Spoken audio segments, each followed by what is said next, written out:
وقرابة رسول الله صلى الله عليه وعليهم أجمعين والحمد لله رب العالمين.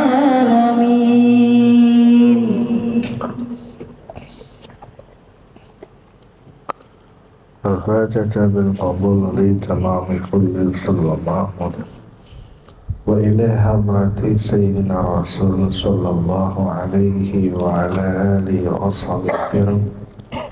شيء لله لهم الفاتحة.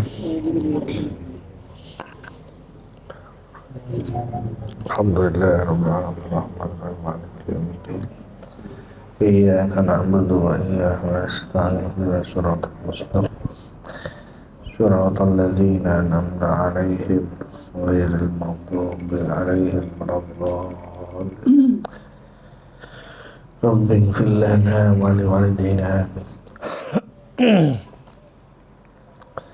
بسم الله الرحمن الرحيم.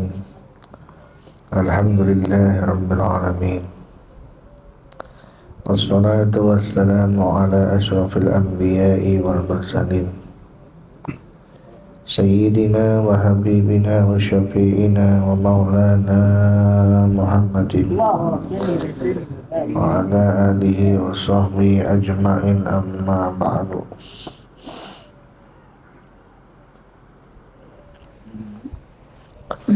Wabil fathi ya fattah ajil takarramana wabil ilmi nawwir ya alim uqulana rabbi israh li sadri wa yassir li amri wahlul 'uqdatam min lisani yafqahu qawli. Allahumma ij'alni khairan mimma yadhunnun wa la tu'akhidni mimma yaqulun waghfir li ma la ya'lamun. Subhanaka la ilma lana illa ma 'allamtana innaka antal alimul hakim. Wala haula wala quwwata illa billahil aliyyil azim.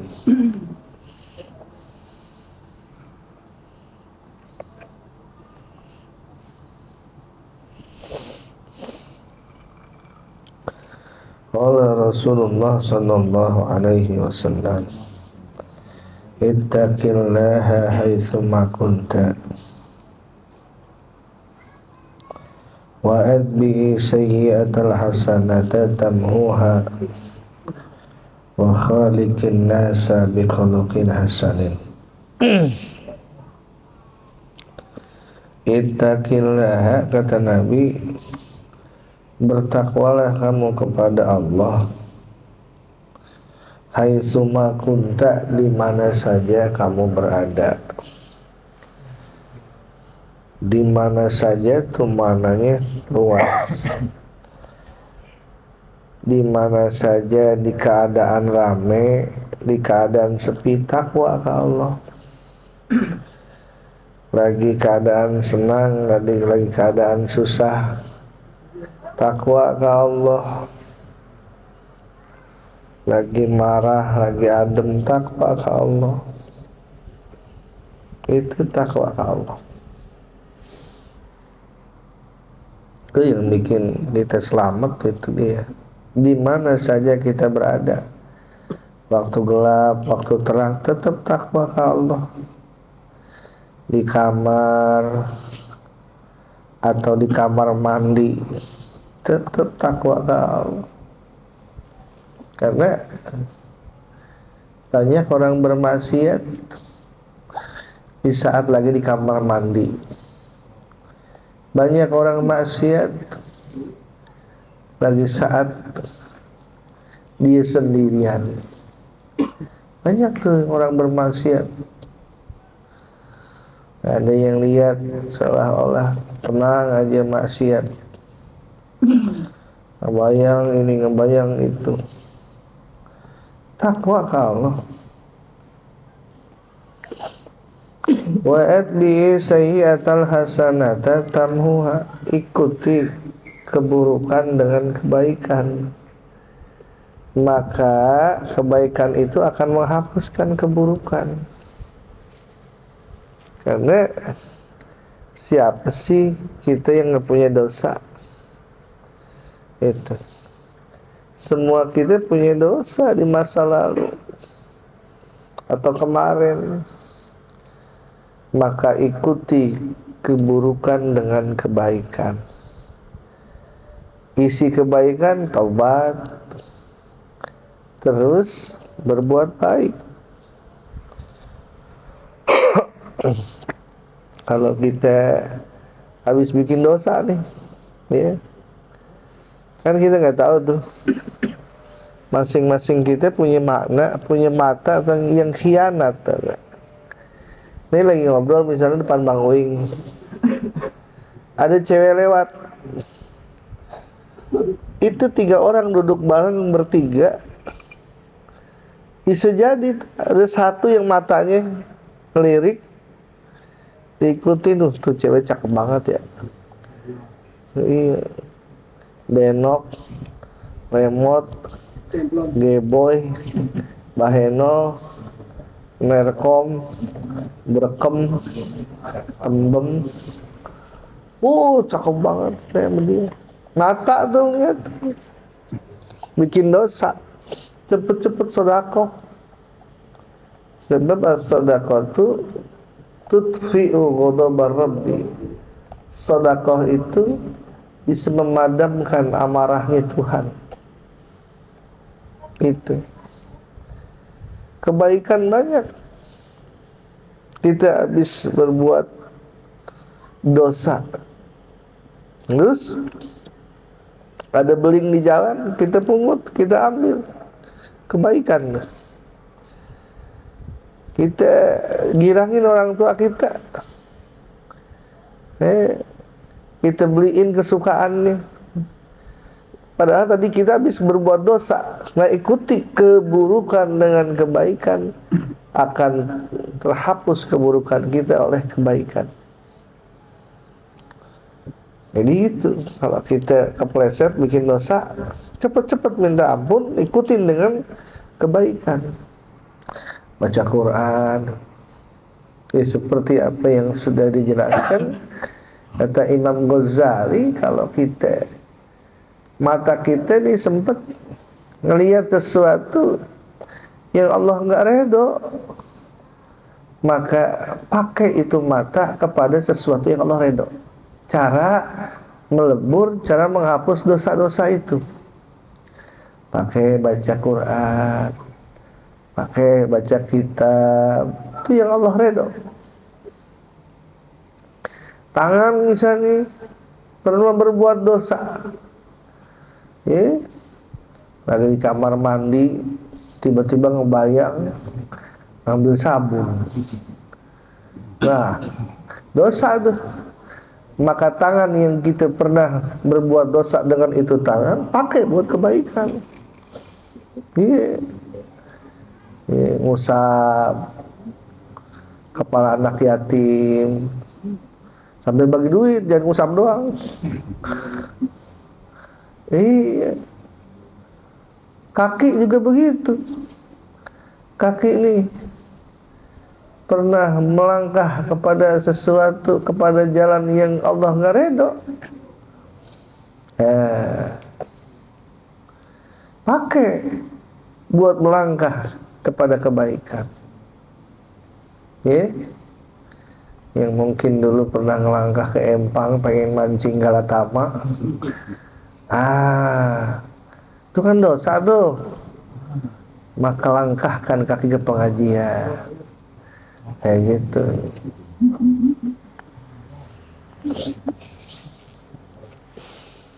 Wa khaliqin nasa bi khuluqin hasanin, dan berakhlaklah kepada manusia dengan akhlak yang baik. Tinggal kita lihat siapa yang kita hadapin. Ada bahasa, di mana bumi jadi pijak, di situ langit dijunjung.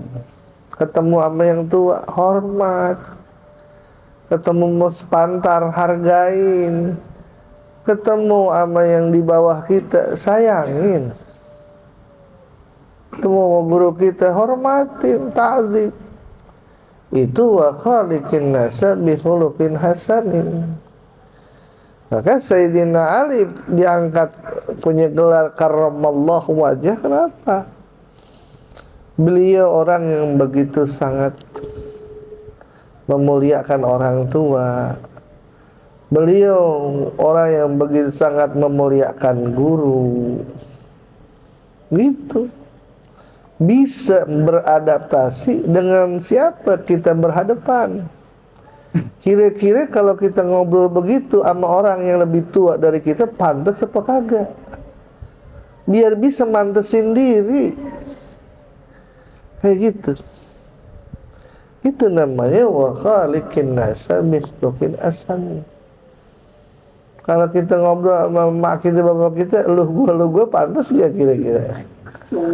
Mak, lu kemana sih? Maknya di lu. Ih, bapaknya di lu. Iya. Apalagi didasarin gitu, dasar lo. Ya Allah, ya Rabbi. Wa khaliqin nas bi khuluqin hasan. Nah, kalau kita udah bisa kayak begitu, mulia kita tuh dunia akhirat. Apalagi berakhlak kepada manusia gitu. Ente nggak punya apa-apa, nggak bisa silat, nggak bisa karate, tapi setiap ente berada, setiap ente datang ke satu tempat, ente muliain sahibul magam. Makanya itu diajarin sama guru-guru kita. Hatta sepinter apapun ente pernah pesantren, berapa pesantren pernah ente alamin, pernah ente datengin, ilmu yang mana aja ente pernah pelajarin, tapi datang ke satu kampung ada musola, satu, jangan berani-berani ente maju ke depan jadi imam. Kedua, jangan berani-berani langsung ngambil mic. Kenapa? Itu dia etikanya di situ.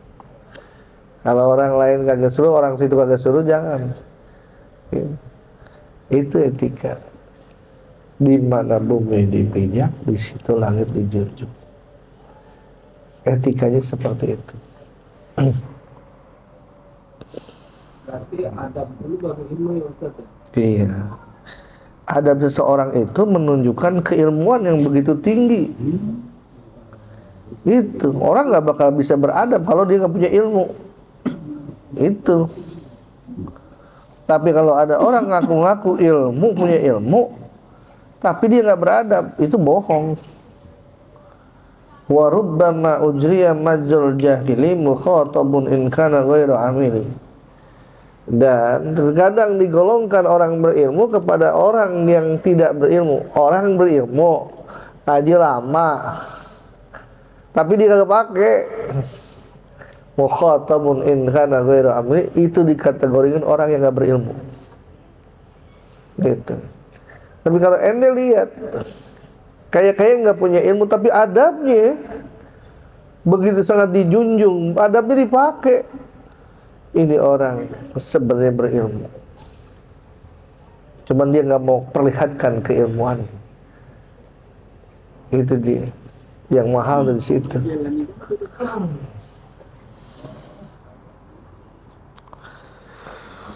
Ittaqillah, bertakutlah kamu kepada Allah.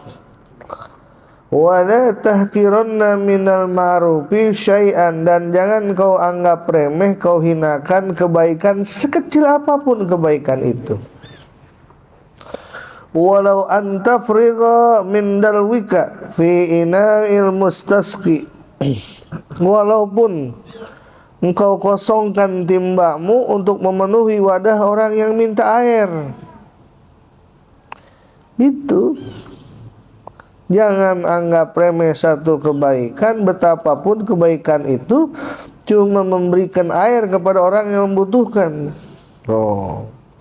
Gede pahalanya tuh. Ngisiin air. Kalau kita mau bikinin kopi, bikinin susu, bikinin teh, wah, kayak nggak seberapa tuh. gitu. Walaupun maknanya ke situ. Kalau ngasih air orang yang butuhkan air gitu doang, nih air nih, ini teh nih. Wa antal akoka, dan bahwa engkau menemui saudaramu, wa wajhuka ilaihi munbasitun, kau temui saudaramu dan wajahmu tuh berseri-seri, senyum gitu. Ya, wajah berseri munbasitun tuh cerah, berceri-ceri, berseri-seri, enak dipandangnya. Ya. Kan ketemu saudara tapi cemberut bawaannya. Apa sih cemberut mulu? Saudara datang mestinya girang. Paling mau minjem duit. Begitu. Padahal munbasitun, berseri-seri itu girang, bahagia. Ketika kita ketemu saudara kita, kita bersalaman, kita uluk salam, banyak kebaikan bisa kita dapat di situ. Hatta kita sodakoh kita dia terima, kita berutang budi kepada dia, sebab kita ngasih sodakoh itu baru dapat pahala kalau diterima. Gitu. Mereka berutang budi begitu. Ketika diterima. Wa iyyaka, dan jagalah dirimu, wa isbalal izari, wa isbal itu artinya menjulurkan sarung menutupi mata kaki. Fa inna isbalal izari minal makhilati, maka sesungguhnya menjulurkan sarung itu sebagian daripada ketakaburan, kesombongan. Wala yuhibbuhallah, dan Allah enggak suka tuh.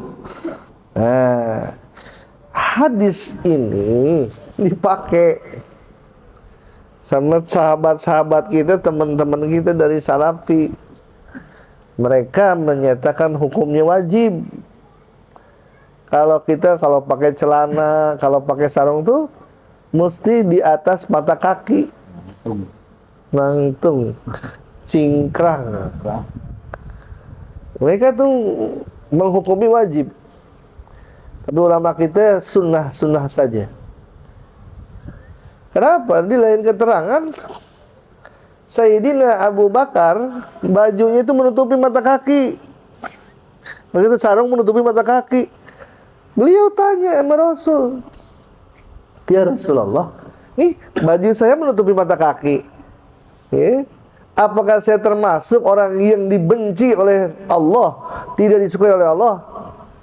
Kata Rasul, ente mah nggak sombong. Berarti yang disukai sama Allah bukan karena pakaiannya, tapi karena kesombongannya. Apakah kita pakai pakaian itu didasari kesombongan atau enggak? Itu. Jadi kalau ente misalnya pakai pakaian melebihi daripada mata kaki, menutupi mata kaki, ya silakan aja kalau nggak ada kesombongan. Yang dicela itu, yang dibenci oleh Allah itu kalau ada kesombongan. Itu kalau dilihat dari redaksi itu hadis segitu. Jadi boleh nggak Ustaz Anda pakai celana cingkrang? Ya boleh-boleh aja, sunnah. Cuman jangan sampai ente keluarin omongan, tuh orang yang pakai celana menutupi mata kaki finar, di dalam api neraka. Ya, kagak juga. Lihat dong asbabul wurud, ya, sebab-sebab datangnya hadis begitu. Dari situ bisa menyimpulkan bahwa ternyata yang tidak disukai oleh Allah bukan celananya, kesombongannya. Itu. Mereka orang ketawa. Begitu ketawa. Itu yang tahu dia pribadi sama Allah. Kalau dia ketawa, karena apa? Karena inget-inget dulu dia pernah lucu begitu, ngetawain orang, nganggap remeh orang, ngecilin orang, itu yang jadi dosa. Ketawa kemana juga boleh, asal jangan berlebihan. Ya nggak boleh ngetawain orang, gitu. Dalam artian apa? Ngeremehin, menghinakan orang. Iya. Kalau misalnya tiba-tiba ada orang jatuh, spontan kita ketawa, itu gimana, Tad? Itu kita niatnya gimana tuh Nggak ketawa? ada niat. Ya iya, innamal amalu, jadi pahala atau dosanya seseorang itu gimana niat. Di situ keluar hadis. Makanya dulu ada sahabat cerita ke Rasulullah, ya Rasul, orang yang hijrah nih ke Madinah ini semuanya karena Allah dan Rasul. Emang apa? Ada sahabat yang hijrah karena kepengen ditaksir sama perempuan cakep, namanya Ummu Qais. Kok gitu? Gimana ya Rasulullah kalau begitu? Keluarlah hadis innamal a'malu binniyat wa innamal likulli imri'in ma nawa. Faman kanat hijratuhu ilallahi wa rasulih fa hijratuhu ilallahi wa rasulih. Wa man kanat hijratuhu lidunya yusibuha aw imra'atin yankihuha fa hijratuhu ila ma hajara ilaih. Sesungguhnya amal itu bagaimana niat, dan sesungguhnya seseorang mendapatkan manfaat juga bagaimana niatnya. Siapa orang yang hijrahnya karena Allah dan Rasulnya, maka hijrahnya itulah yang sebenarnya Allah dan Rasulnya yang dia cari, keredoannya. Tapi siapa orang yang hijrah li dunya yusibuha, karena ingin mengejar dunia, awim ra'atin yanjuha, atau perempuan yang ingin dia nikahi, fa hijratuhu ila ma hajara ilaihi, ya hijrahnya tergantung apa yang dia tuju. Bahasanya begitu. Ente pengen akhirat ya dapat pahala di akhirat, ente pengen dunia ya wis sudah dunia yang ente dapat, akhirat enggak. Wa ma kana wa ma lahu fil akhirati min nasib. Itu balik lagi kepada niat kita. Ya. Kita mau bercandain temen nih, tapi ini temen emang lagi senang gitu. Apa itu termasuk dosa juga gitu bercandain? Nah, Teman yang iya. teman yang mana?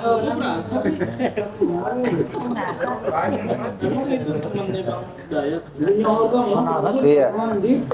Bercanda juga, hati-hati, usahain kalau toh kita bercanda, bercandanya yang tidak menjadi dosa. Ya. Ada dosa yang disengaja, ada dosa yang nggak disengaja. Dosa yang kita nggak sengaja itu kayak begitu, kita maksud bercanda misalnya, sementara si temen lagi nggak enak hati, dibercandain sama kita, dibanjolin, apalagi dicengin sama kita. Bahasanya kan banyak kan dicengin tuh ya, ngecengin orang berselimutkan bercanda. Tapi kalau urusan hati lagi sakit, hati lagi luka, tetap aja sakit. Seperti kita punya bisul di pundak, ketemu teman kita udah lama gak ketemu, main tepak aja. Maksud dia kan nggak pengen nyakitin kita, enggak. Iya, tapi ternyata sakit gak yang ditepak? Sakit. Dosa yang kagak disengaja tuh banyak. Kita mesti minta maaf tuh kayak begitu.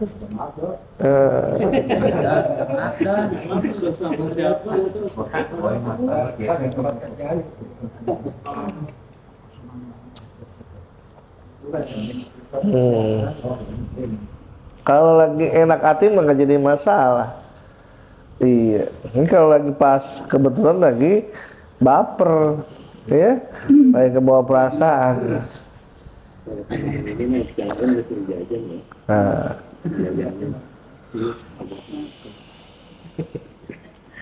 Wa inimru'un syatamaka wa ayyaraka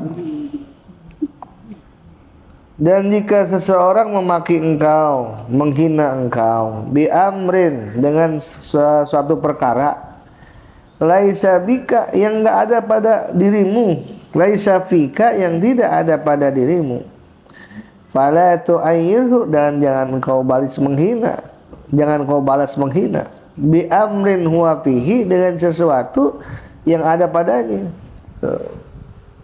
Dia mencela kita dengan sesuatu yang kagak ada di kita. Bohong lu, tukang bohong, padahal kita nggak pernah bohong.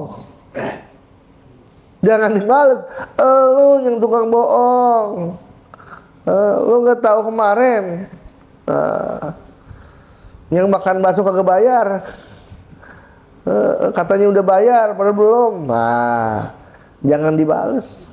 Fala tu'ayyirhu, janganlah kau balas di amrin huwa fihi, dengan sesuatu yang ada pada dirinya. Gitu. Misalnya juga sekiranya kita nih diomongin sama orang, padahal itu enggak ada pada diri kita, diomongin. Jangan kau balas lagi dengan diomongin dengan sesuatu yang ada pada dirinya. Dan tetap sama juga dosa itu. Cuma perbedaannya itu, membicarakan seseorang yang memang tidak ada pada orang itu sesuatu yang jelek, itu namanya fitnah atau bohong. Sementara apabila kita menceritakan seseorang yang mana yang kita ceritain itu memang ada fakta, benar ada pada dirinya, yang kalau orang itu dengar, dia pasti marah, ada pada dirinya, itu namanya ghibah. Wal ghibatu asyaddu minaz zina. Ghibah itu lebih berat daripada zina. Itu. Ini kadang banyak orang yang masih belum tahu nih. Kenapa? Dia jarang ngaji soalnya. Ada orang menjelek-jelekan seseorang. Saya tegur dia, ente nggak boleh begitu, ente ghibah nih namanya. Enak aja. Ini bukan ghibah, ini fakta. Alah, justru yang fakta itu yang namanya ghibah. Sesuatu yang memang nyata pada diri seseorang berupa keburukan, yang kalau orang yang diceritakannya itu kalau mendengar marah, itu namanya ghibah. Kalau enggak sesuai, fitnah atau kizbah, kebohongan. Jadi jangan dibalas. Wadahu, udah antepin aja dah, diamkan dia, biarkan aja. Yakunu wabaluhu alaihi, maka adalah kemudaratannya atas dia, wa ajruhu laka, dan pahalanya laka untuk engkau. Wala tasubbanna hadan, dan jangan engkau mencaci maki seseorang. Rawahu at-Tabrani. Ittaqullah wa a'dilu baina auladikum, bertakwalah kamu kepada Allah dan berlaku adillah di antara anak-anak kamu. Nah, gini kaitannya bab hibah. Kalau bicara a'dilu lebih kepada sama, berlaku adil. Ada pula maknanya berlaku adil, tempatkan sesuatu pada tempatnya. Adil tuh. Ya, makanya dibagi dua, ada waris, ada hibah. Kalau bicara masalah ini waris, ittaqullah, kita bertakwa kepada Allah, ingin mengamalkan, melaksanakan perintah Allah yang ada di dalam Al-Quran. Ketika seseorang itu meninggal, ya, ketika seorang meninggal, dia meninggalkan waris, maka berlaku adil. Kalau kita ada di tengah-tengah itu, berlaku adil. Berlaku adilnya apa? Tempatkan sesuatu itu pada tempatnya. Kalau ada duit, misalnya 15 juta, peninggalan daripada almarhum, kita punya orang tua, sementara anak cuma 2, Yang satu laki, yang satu perempuan, disebut asobah. Bisa. Nah, kira-kira kalau menurut ilmu faraid, ilmu waris, kira-kira yang laki dapat berapa juta, yang perempuan dapat berapa juta? Ada yang bisa jawab? 10 sama 5. Yang laki berapa? 10. 10 juta. Perempuan? 5 juta. Itu namanya adil. Menempatkan sesuatu pada tempatnya. Emang bagian laki mah kalau waris 2, perempuan 1. Kok enak sih? Nggak adil Allah. Kata siapa nggak adil? Berat jadi laki-laki. Dia tanggung jawab kepada ibunya, dia tanggung jawab kepada saudara perempuannya, dia tanggung jawab kepada istrinya, dia tanggung jawab kepada anak perempuannya. Laki itu. Belum lagi dia punya tanggung jawab rumah tangganya, mendidik anak istrinya. Itu laki. Makanya orang laki bisa dituntut gara-gara dosa istrinya atau anak perempuannya. Lah, orang perempuan mah gak dituntut oleh sebab dosa laki-lakinya. Berat jadi laki-laki itu sebenarnya. Maka disebut ketika nikah misakon golido, perjanjian yang berat. Bukan timbang cuma melampiaskan awan nafsu semata, tapi beban tanggung jawab dari orang tua alias mertua kita kepada kita yang menjadi suami daripada anaknya berat. Udah belum kita didik anak bini kita? Udah belum kita kasih nafkah yang benar kepada anak istri kita? Berat, berat. Ya.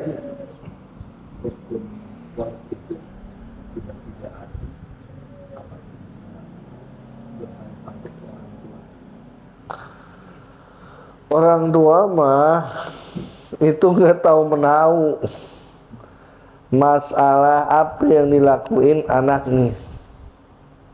Ya. Kalau anaknya misalnya ngerti atau yang udah tahu tapi dia nggak mau praktekin, dia nggak mau ngamalin, zolim dia, dosa dia. Sebab lawan daripada adil adalah zolim.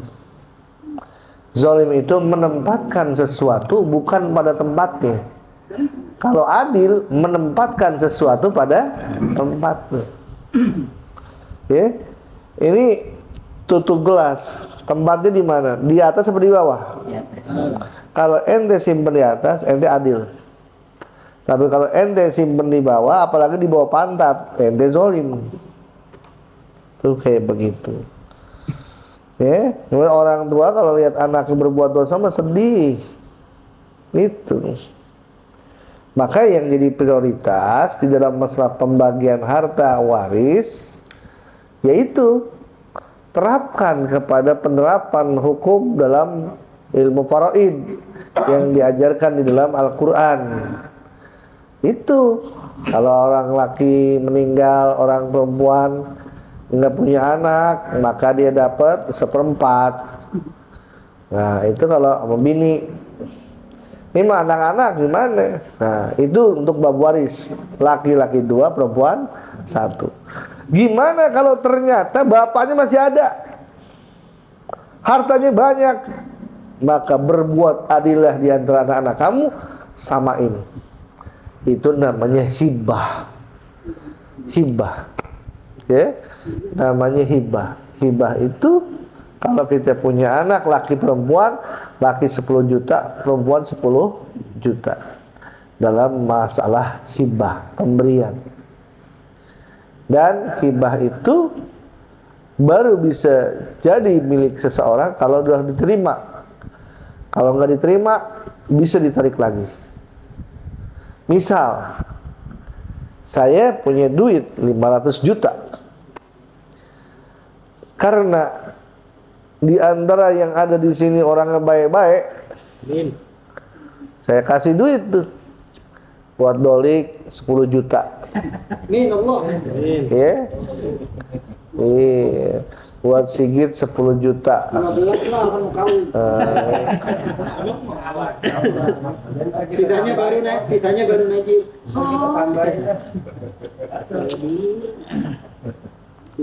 Pokoknya ini ada berapa orang nih?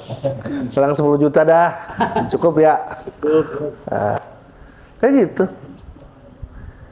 Nah, tapi dolik udah dikasih tuh 10 juta, dia diem aja. Nah, ketika dia diem, boleh ditarik lagi tuh. Ambil lagi sama kita. Jadi begitu. Jadi kalau ente misalnya dikasih duit, tuh buat ente duit, cepet-cepet ambil. Kalau itu nggak diambil, bisa ditarik lagi. Nggak jadi, boleh. Gitu.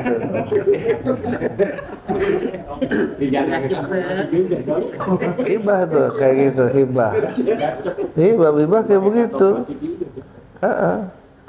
Anak gitu, iya boleh tarik lagi.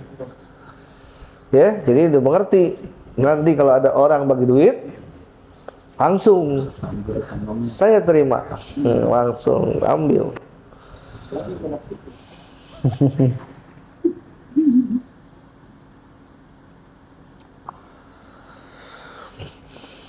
Jadi kalau bab hibah, anak laki anak perempuan samain itu. Tapi kalau bab waris bedain. Ittaqu firasatal mu'min fa innahu yanzuru binurillah. Takutlah kamu akan firasatnya orang beriman. Akan sesungguhnya ia melihat dengan cahaya dari Allah.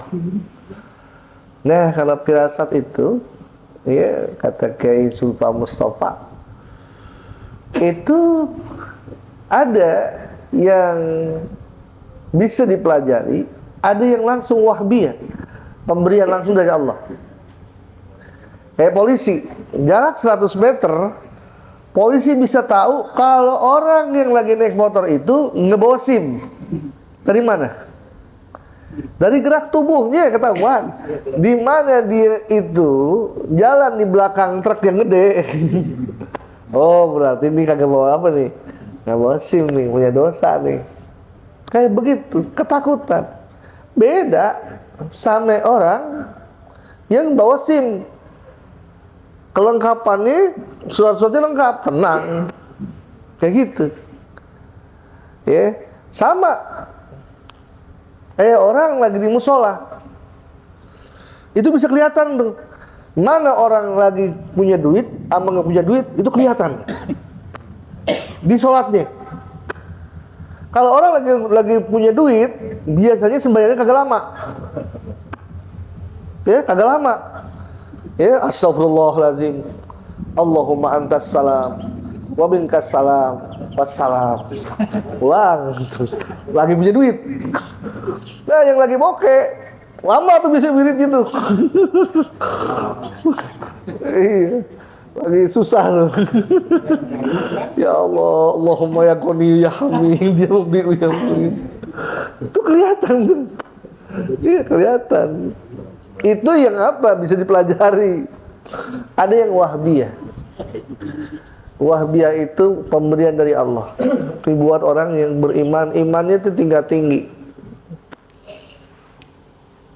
Kayak ada dulu Kiai Syahid, pondok pesantren, punya pondok pesantren Alhamdulillah. Jadi pesantrennya itu namanya pesantren Alhamdulillah. Karena amalan kiainya dikit-dikit Alhamdulillah. Alhamdulillah. Datang Pak Kiai, ada apa? Saya habis kemusibahan nih. Alhamdulillah. Alhamdulillah. Satu saat naik mobil, bareng para kiai, para ustadz, naik mobil di situ. Lewatin sungai. Ada orang lagi pada mandi, kelihatan sama dia. Orang astagfirullah. Dia mah alhamdulillah. Alhamdulillah. Alhamdulillah.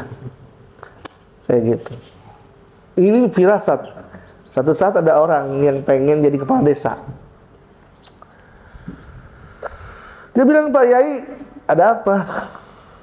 Saya pengen nyalonin jadi kepala desa.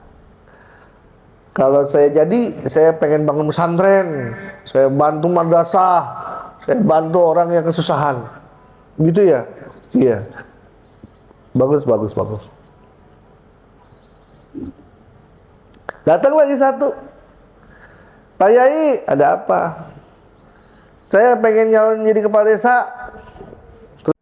Lumayan nggak Pak Yai? Kalau jadi kepala desa tuh dapat tanah yang lega, sawah yang lega. Itu Pak Yai. Oh iya, saya doain. Nggak lama kemudian santri nanya, Pak Yai, kok giliran yang pertama tadi dia kan pengen membantu pesantren gitu. Dan kalau dia jadi kepala desa, dia pengen bantu pesantren, bantu ustadz, bantu madrasah, bantu anak yatim. Tapi kok Pak Yai bilang bagus-bagus aja, apik. Tapi yang tadi yang kedua datang, dia bilang dia pengen jadi kepala desa, lumayan dapat jatah tanah yang lega. Biasanya di kampung gitu ya, kepala desa dapat jatah tanah gitu untuk dia garap gitu. Kok malah didoain? Kata Pak Kiai, yang tadi antara cangkeme karo atine itu beda, antara mulut sama hati beda. Kebaca tuh, dia ngomong pengen bantu apa? Bantu pesantren, padahal hatinya dunia mulu tuh. Tapi kalau yang kedua, antara mulut sama hatinya sama. Nah, itu yang aku suka, nggak munafik. Itu namanya firasat. Dia bisa ngerasain. Buat orang-orang yang dekat ke Allah itu dikasih, gitu. Nah kadang-kadang orang suka datang ke kiai begitu, Pak Yai gimana nih kalau saya bikin hajat tanggal segini hari ini gimana? Itu Allah kasih. Oh ya nggak, silakan, nggak apa-apa. Itu jadi semakin tinggi tingkat keimanan seseorang, semakin Allah akan kasih pemberian-pemberian.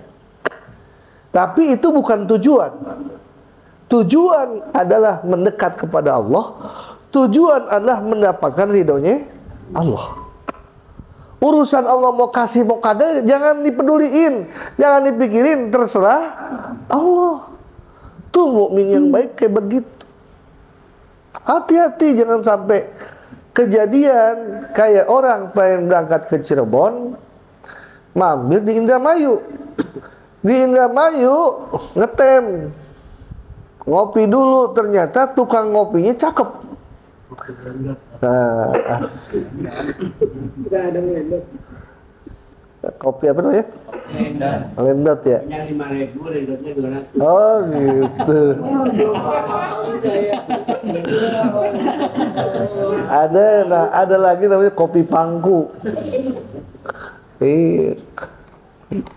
Itu kayak begitu.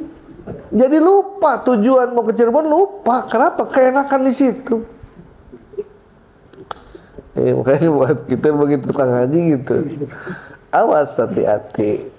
Ya, saya suka ngobrol sama teman-teman gitu. Oh, saya dulu pernah ngamalin ini, pengen ini. Ngamalin ini, pengen ini. Oh, silakan lanjutin aja. Yang penting niat kita untuk mendekat kepada Allah. Silakan. Kayak gitu. Jangan sampai berhenti, lanjutin. Kata saya Ibnu Athaillah, oh justru bagus. Betapapun ente belum sampai wirid ente ke dalam hati, nggak apa-apa.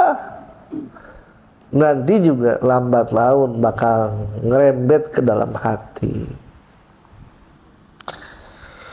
Ittaqu da'watal madlum, kamu mesti takut akan doanya orang yang dizolimi. Fa innaha laisa bainaha wa bainallahi hijabun, karena sesungguhnya tidak ada antara doa orang itu dengan Allah hijabun, menghalang. Ya itu nggak boleh zolimin orang tuh, nggak boleh. Kenapa? Karena tidak ada penghalang antara dia dan Allah, nggak ada penghalangnya. Itu dizolimin nih. Lagi ngaji sendal diumpetin. Ya, kan dulu suka begitu ya. Si kecil tuh lagi bercanda, pulang-pulang belagak, pulang duluan katanya, pengen cepet-cepet ngumpetin sendal, dilempar ke atas loteng, habis dah tuh. Nah, itu hati-hati tuh yang dizolimin. Kenapa? Kalau tinggal kita di sini dipulang jauh gitu. Oh iya. Sama. Hati-hati. Jangan dianggap remeh itu. Oh iya. Dari lalu kayaknya itu.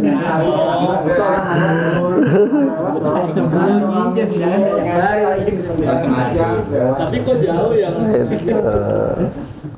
Iya. Inisialnya. Nggak sengaja tuh. Misalkan di apa Najiri gitu kan. Aneh. Kita dicengin tuh kalau bikin orang girang tuh kita dapat pahala nggak? Dicengin gitu. Oh gitu. Girang kita dapat pahala nggak? Iya, ada rupa-rupa emang manusia. Iya, ada orang dicengin tapi girang ya. Orang girang gitu. Dapat pahala. Dapat pahala. Iya. Kayak ente mijetin, dipijetin kan sakit, tapi dia girang, dapat pahala. Itu niatnya buat menggirangkan dia. Hati-hati juga.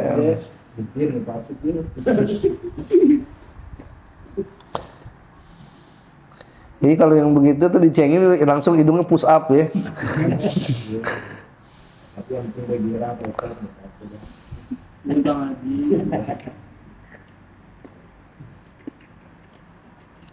At-tahaddusu bi nikmatillahi syukrun.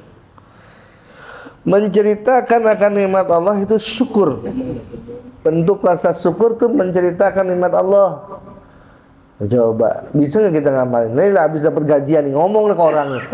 Gue lagi dapat gajian nih, duit gue lagi banyak nih. Suka ngomong gitu nggak? Enggak yakin. Kalau susah dicerita pasti, oh gue lagi susah banget. Oh. Padahal itu bentuk rasa Orang kan dulu syukur. gaji.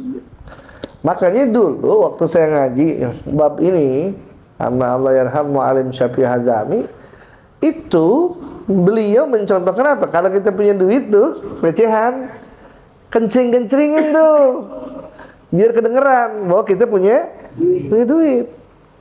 Ceritain tuh termasuk begitu pengamalannya, kita punya duit kayak gitu.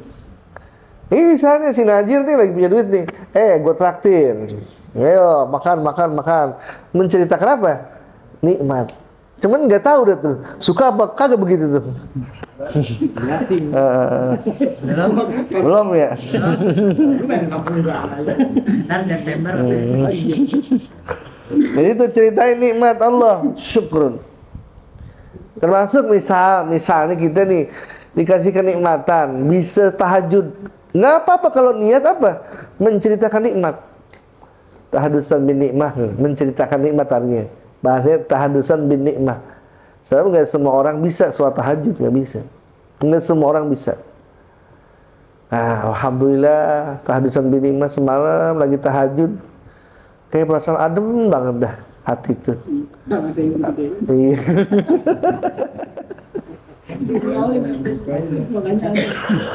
Iya. Kayak malam-malam sekarang ini. Adem banget ya angin gitu. Kenapa? Iya.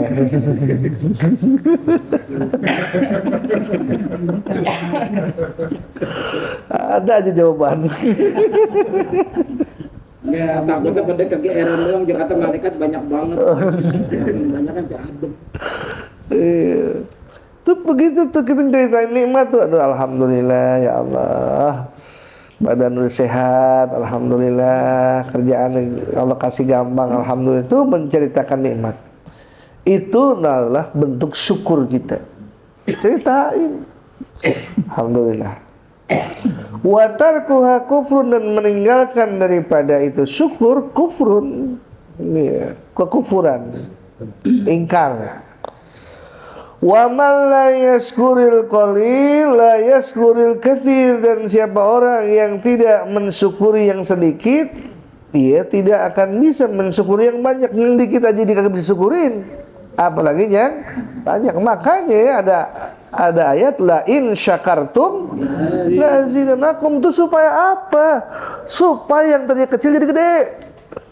Ini nikmat kecil nih. Misal anak sekarang kan mohon maaf ya, kadang-kadang baru kerja aja udah minta gaji gede aja langsung. Lagi di interview, kira-kira pengen gajinya berapa? Saya pengen 7 juta. Baru aja kerja udah minta duit, minta gaji 7 juta. Padahal itu sekedar orang menguji kita. Itu. Kalau orang yang benar-benar saya terima gaji, ya alhamdulillah. Berapa aja yang penting saya punya pengalaman dulu, saya pengen bisa memberikan yang terbaik gitu. Terserah nanti. Nah, yang kayak begitu kan bahasa yang diharap-harapin orang yang interview. Kan belum apa-apa udah minta gede. Lah kemampuan lu aja belum dikasih lihat, belum kelihatan. Udah minta gaji gede. Nah, tuh makanya hatta dalam prosesnya tuh begitu. Kita bakal bisa ngerasain. Ya, keharusan minimal nih ceritanya. Anda di KUA awal berapa? 300.000. Naik lagi 500.000, naik lagi 1 juta. Ya syukurin aja. Kayak gitu nikmat, alhamdulillah ya Allah. Kayak gitu. Dinikmatin aja. Dan begitu janji Allah, la in syakartum la azidannakum. Kalau yang sedikit kamu syukuri, nanti Allah tambah lagi. Allah yang nambahin. Kayak gitu. Dari mana aja. Makanya ya gitu. Dalam perjuangan dakwah kita gitu kan. Sedikit cerita, ada di nasehatin berdua sama soulmate. Pas dia lagi kasus di Hong Kong. Kata guru gitu, kalau kita satu saat ceramah ternyata lebih besar pasak daripada tiang. Paham nggak? Lebih besar pengeluaran daripada pemasukan deh. Jangan kecil hati, syukurin aja. Nanti di tempat yang lain Allah bakal kasih yang lebih. Kayak gitu. Ya ternyata subhanallah. Berasa banget, ngeresep banget ke hati itu kayak begitu. Dimana kita bicara udah gak mikir apa-apa, mau lebih besar pasak daripada tiang, pokoknya bismillah dakwah biar benar, syukuri apa yang ada, syukur orang masih mau menghargai kita, diamplopin. Enggak juga nggak jadi masalah. Kenapa? Wow, almarhum Habib Munzir bukan dia dapat duit, dia yang keluar duit sampai ke Papua, bayangin. Kita di sini udah enak banget. Kayaknya masih mikir-mikir diajak guru, diajak ceramah untuk safari dakwah ke Ambon sama Habib Ahmad dulu. Ntar dulu dah di Madis aja. Mikir-mikir juga. Bini saat itu kita masih baru kawin, masa ini ditinggal, sian kan. Jadi syukuri. Siapa orang yang tidak mensyukuri yang sedikit, dia tidak bisa mensyukuri yang banyak. Yang dikira dia belum bisa. Wa man lam yaskurin nas lam yaskurillah. Orang yang tidak pandai bersyukur kepada manusia, tidak ia pandai bersyukur kepada Allah. Jadi yang manusia yang kelihatan aja dia kagak bersyukur, apalagi yang kagak kelihatan. Wal jama'atu rahmatun, kebersamaan itu rahmat. Kebersamaan itu rahmat. Apa itu rahmat? Riqatun fil qalbi taqtadi tafaddula wal ihsan. Lintasan yang ada di dalam hati yang mendorong kita untuk berbuat keutamaan dan kebaikan. Biasanya gitu, kita bikin kebaikannya kalau berjamaah bersama-sama kayaknya ringan deh. Kenapa? Iya, ada dorongan rahmat di situ. Iya, kita pengen apa? Pengen ziarah nih. Ternyata yang ziarah banyak orang, kita juga semangat juga. Ada rahmat di situ, ada dorongan. Akhirnya mau nabung, mau nyelengin. Ini sebelum saya datang pada nabung kan nih? Belum ada. Lihat les aja sudah dua piring tadi. Oh gitu ya.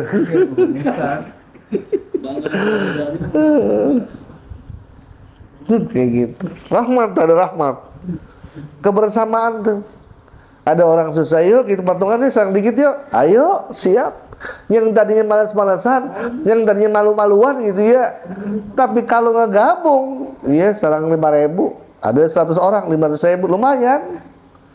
Itu dalam kebersamaan ada rahmat. Wal furqatu adzabun, dan berpisah itu menjadi azab, siksaan, nggak enak. Kita nggak enak. Enaknya berkumpul, sama suami istri begitu. Misal jangan disangka enak. Kagak enak. Apalagi dari anak, dari bini, nggak enak.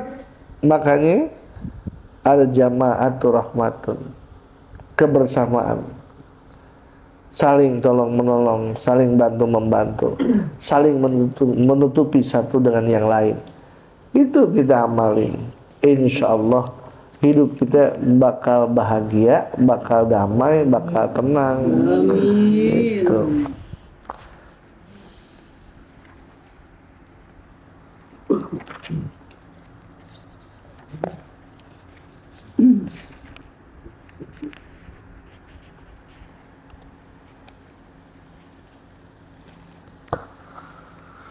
Ad-dani minallahi, hati-hati itu dari Allah. Wal ajalatu minasyaitani, dan terburu-buru itu datangnya dari setan. Buru-buru sholat datang dari setan. Kecuali yang buru-buru itu dalam beberapa perkara dipuji. Satu, kalau kita punya utang, udah punya duit, cepet-cepet bayar. Yang kedua, kalau udah datang waktu sholat, cepet-cepet laksanain sholat. Tiga, kalau kita punya anak, udah ada yang apelin, cepet-cepet kawinin. Kawinin betul nikahin sih. Tuh kayak gitu. Terus kalau kita punya dosa, cepet-cepet tobatin. Itu buru-buru yang apa? Yang dipuji. Buru-buru sholat, minasyaiton, itu dari setan. Makanya kalau kita dengar misalnya azan berkumandang terus qomat, jalan santai aja, jangan buru-buru, biasa aja. Kata Nabi, kalau kamu tertinggal, tinggal sempurnain. Itu at-ta'ani minasyaitan, at-ta'ani minallah, wal ajalatu minasyaitan. Itu kayak gitu. Pak Deh.